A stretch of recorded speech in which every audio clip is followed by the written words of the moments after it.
Hello everyone.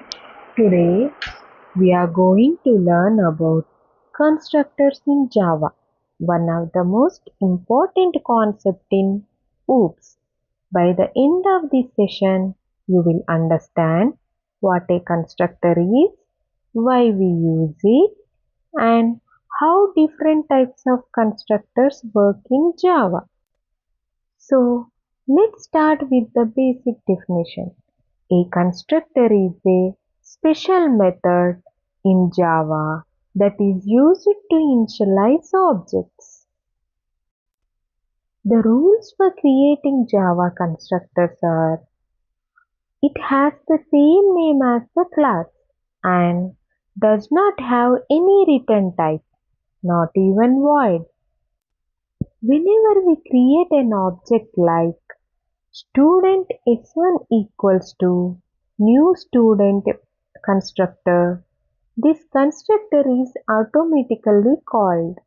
So, a constructor is executed when an object is created. The main purpose of a constructor is to initialize the data members of a class. It helps us set the initial values for variables so that the object is ready to use immediately after creation. Think of it as a set of functions that prepares your object for use, just like a hotel staff prepares a room before a guest arrives.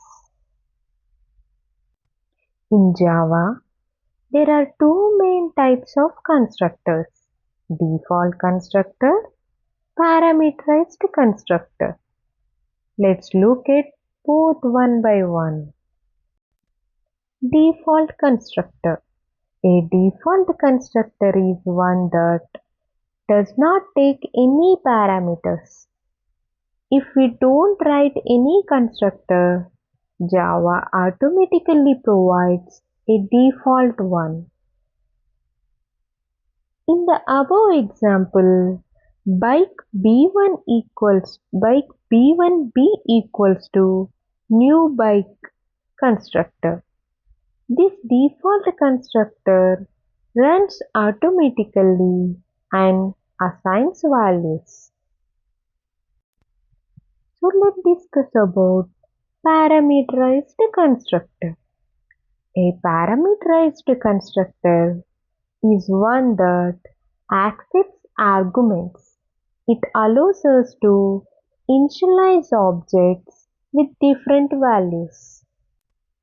Here, in the above code, student S4 S1 equals to new student 4 111 Karan.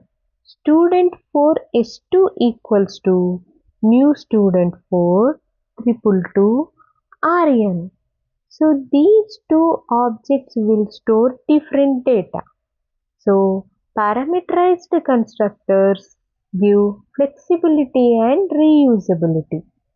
Here, if we call the methods by using the object variables like s1.display, s2.display, then we will get the output as two object variables like 111 as Karan, 222 as Aryan. Constructor overloading. In Java, we can also have multiple constructors in the same class as long as they have different parameter lists. This is called constructor overloading. Depending on how we create the object, the appropriate constructor is called. This helps in initializing objects in different ways. So, let's summarize the important points. Constructor name must be same as the class name. No return type is used. Automatically invoked when an object is created. can be overloaded but not be inherited, used mainly for object initialization. So let's discuss an real life analogy. Imagine buying a new phone. When you first turn it on, it goes through an initial setup, language selection, time zone, etc. That's exactly what a constructor does for your object. It prepares it for use. So, in summary, constructors are special methods that make sure our objects start with proper values. They make Java programs more organized and object oriented. In the next class, we will see how constructors are used in inheritance and method overriding.